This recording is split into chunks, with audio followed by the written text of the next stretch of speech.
What's up? My name is Eric Butler. This channel is called Report and Opine. I am back, and from the New York Post, NYC vending machines cater to drug users with free crack pipes, lip balm, and Narcan for ODs. And does anybody remember a couple of years ago when the conspiracy theorists were saying that the government was handing out free crack pipes and the fact checkers were all over it saying, that's just not true. You guys are a threat to democracy. Now, we knew that it wasn't a conspiracy theory then. We know it's not a conspiracy theory now, and I guess we can give these establishment hack shill tyrants a tiny fraction of a percentage point of credit for at least speaking about it honestly at this particular point in time. And as far as Narcan is concerned, or naloxone, this is something that I've been screaming about for a handful of years now because you see it plastered all over the subway ads in New York City. I talked to some BLM protesters in Lower Manhattan all the way back in the Summer of Love. And when I asked them what their message was, they didn't say anything about a BL, but rather that they were doing opioid overdose reversal trainings with naloxone. And then you realize that that medication, as they call it, is largely funded by the Open Society Foundation, which of course is spearheaded by the Soros family. And that's an entirely different rabbit hole to go down. But the point is, none of this adds up. It's all completely corrupt. And these people want nothing more than to have you on the brink of death to where you won't question anything, but you're still alive and we can use you as a wedge to, line our pockets with money for things we claim we're going to help. They say Big Apple officials unveiled a street vending machine Monday that covers it all when it comes to catering to drug users, offering free handy paraphernalia such as crack pipes and lip balm, and also Narcan for overdoses. The vending machine, one of four set to be placed in some of the city's most drug-infested neighborhoods, swaps out what would be more typical offerings, such as candy bars and potato chips, for the drug-related freebies. So it's free. It's free to somebody, but also somebody has to pay for it. I'm guessing it's the average New York taxpayer, to try to combat the surge in overdoses in the 5 boroughs, City Health Department Biggs said. So to combat overdoses, they're going to give you free drug paraphernalia. I'm no doctor, I'm no scientist, I'm no politician, but I'm not quite sure how that's going to work. And as far as the New York City Health Department, they are a complete joke. They're the ones on Instagram talking about institutionalized racism and the difference between structural racism, also telling you that you shouldn't leave the house without a mask, maybe 2.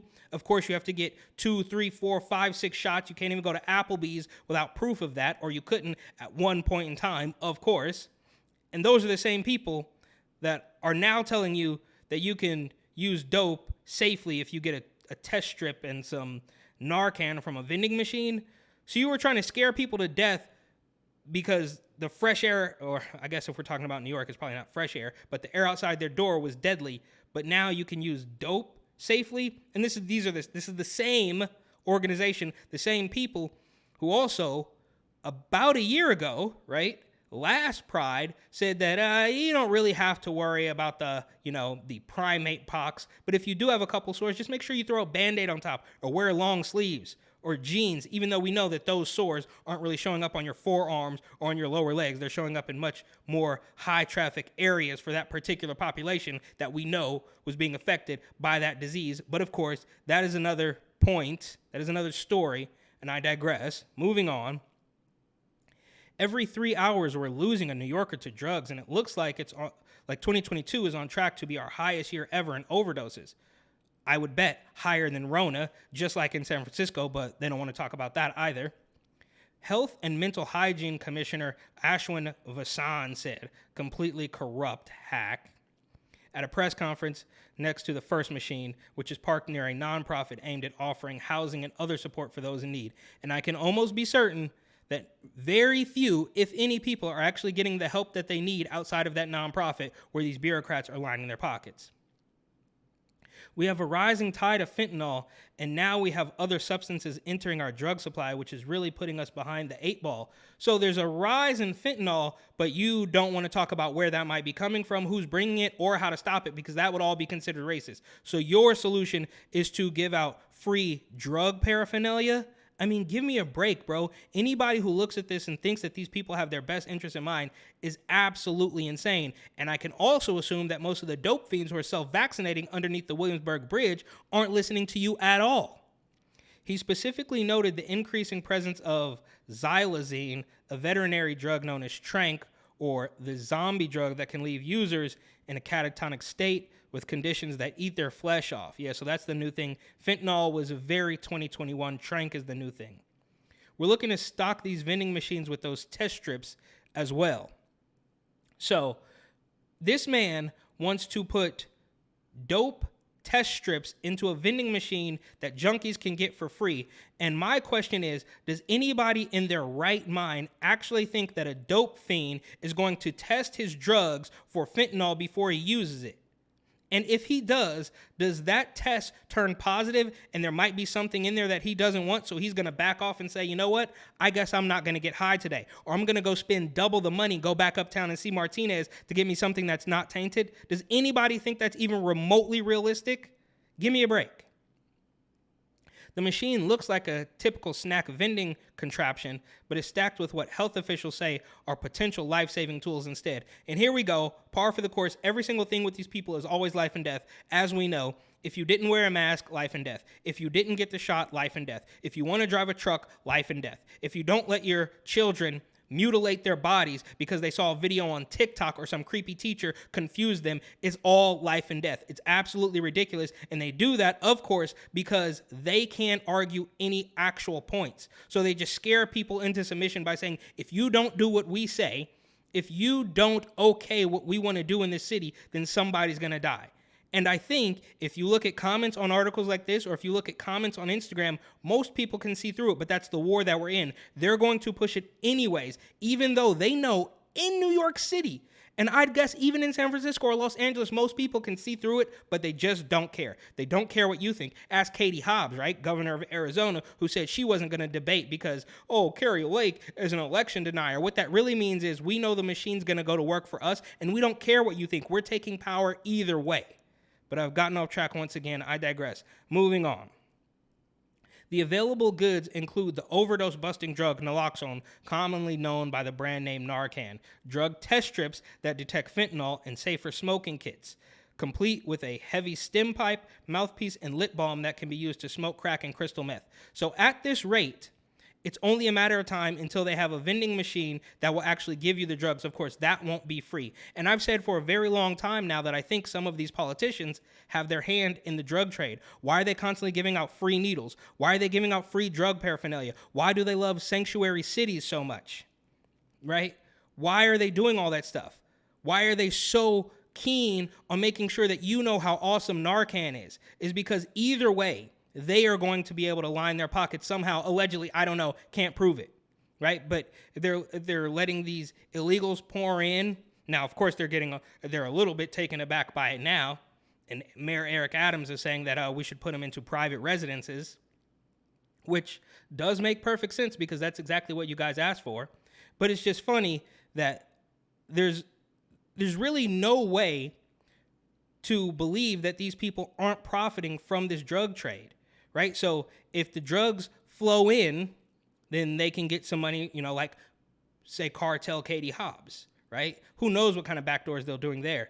But then on the opposite end, the legal end, they can say, we're going to save your life if you just use this free pharmaceutical. Of course, it's free to the dope fiend, right? Use with a friend, but they're probably closing some backdoor deal. Allegedly, I can't prove it, right? I mean, it just doesn't add up. Anybody, especially in a position of power like this, these people aren't stupid. This is not incompetence. This is actual pure evil. And some people, I guess, are still able to be manipulated like this. I guess the weirdos in the middle, because I assume the junkies aren't paying attention at all.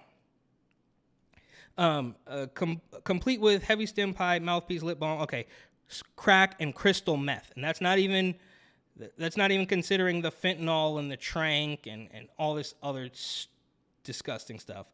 There are also safer sniffing kits and random assorted items such as condoms, tampons, nicotine gum, and first aid packages. These people are all so disgusting. People don't have to pay for the items. They simply punch in their zip code to get access. While the first machine does not include syringes, future ones may include them, Vassan said. So the health director, or one of these health bureaucrats, literally wants us to believe that it is safe to use free drug paraphernalia out of a vending machine, and that's going to save lives. The same people who told you that you shouldn't even go to Trader Joe's without wearing a mask, possibly two. I mean, how do you square this? But like I say, every single time, their agendas, their talking points will obviously, without fail, like clockwork, conflict with another one of their agendas or talking points.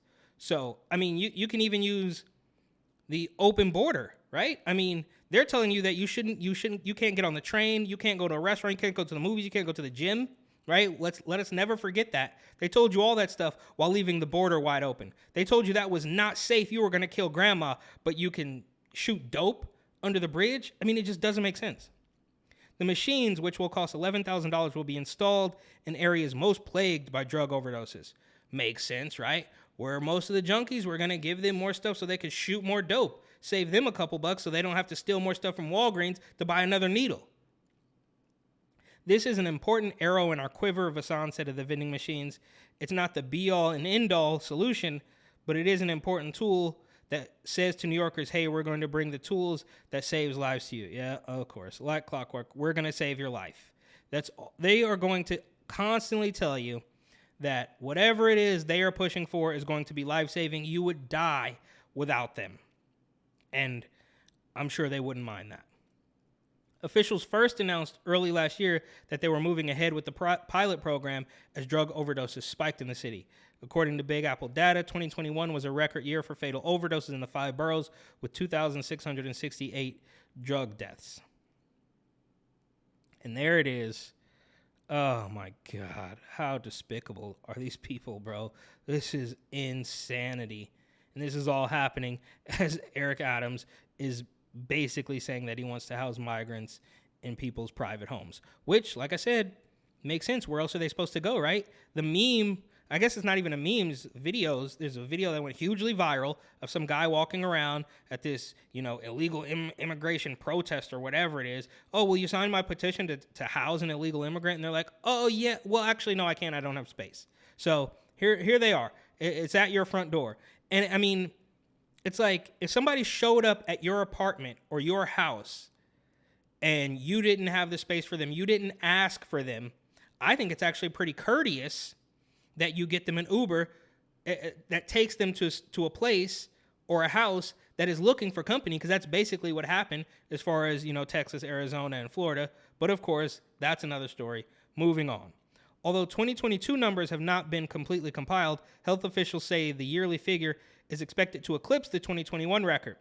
The first half of last year alone saw 1,370 fatal overdoses, the stats show.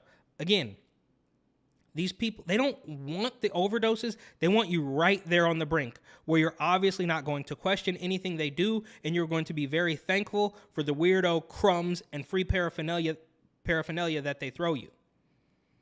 But they definitely don't want you to be coherent. They don't want you to question what it is they're doing. They want to hollow out the middle class completely. And in New York City, they have been really quite successful at that. About 80% of these overdoses involve fentanyl. And again, fentanyl is very 2021. We're on tranq now. But with the U.S. Drug Enforcement Administration now calling tranq the deadliest drug threat in the U.S., we have new xylazine test strips similar to the fentanyl test strips, which allow people who use drugs to identify whether there is tranq in whatever drug they're using, and that they could be added to the vending machines too. So again, does anybody in their right mind think that a dope fiend is going to test his drugs for something that he might not want in it before he shoots it into his arm?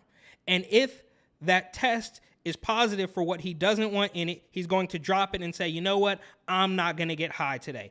It's just not realistic. And they know that. They're all adults here, but that's the name of the game with these establishment hack shills who are trying to destroy this city and eventually the entire country.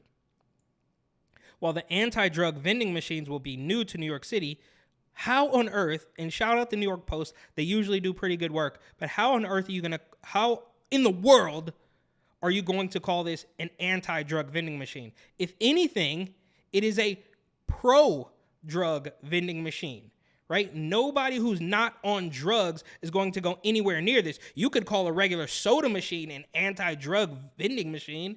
This doesn't make any sense, and I don't know why it still surprises me.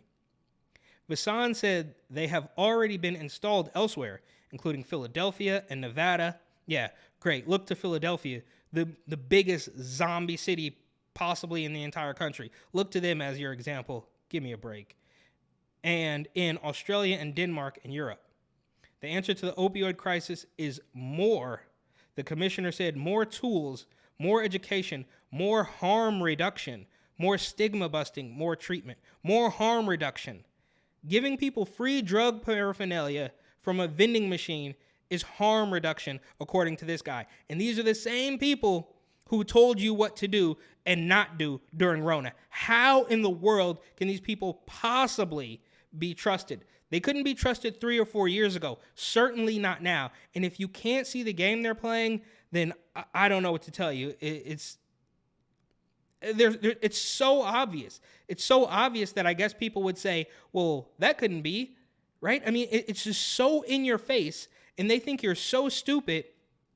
And even with hundreds of comments flooding this post saying that this doesn't make sense, they're going to do it anyways because they do not care what you think. This is a show of force, a show of power. Just like they cater to criminals, and when somebody shoplifts from Walgreens or CVS, they don't do anything.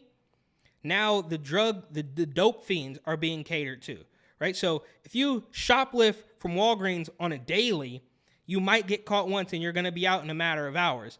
But if you, I don't know, defecate on a pride flag, they're going to throw the book at you and put you in jail. Now, if you defecate on the subway platform that millions of people use every single day, doesn't really matter. But if you get too close to a pride flag, then you're going to jail, right? If you push somebody into a moving train car, then you may or may not get a little bit of a punishment. But if you try to subdue a person acting crazy on the train, then they're going to throw the book at you and call you a racist, right? So obviously, it's not new, par for the course. Everything is upside down in the backwards, bizarro world. We are up against an ever-growing crisis, and we need to get our arms around it, which is what we're doing here today. It's all absolute nonsense. They want nothing more than to get more people hooked on this dope, right? You even see some of the signs that says, use with a friend, right? Because that's going to keep you safe. Or is it more likely that they would just rather have more people on the brink of death and desperate for the crumbs that they throw them? So these people are completely despicable, and it's really sad because at one point in time, New York City was fun, and it's just circling the drain, as is San Francisco, and anybody with an IQ above room temperature probably should leave. But thank you for watching. Please like, comment, share, and of course, subscribe.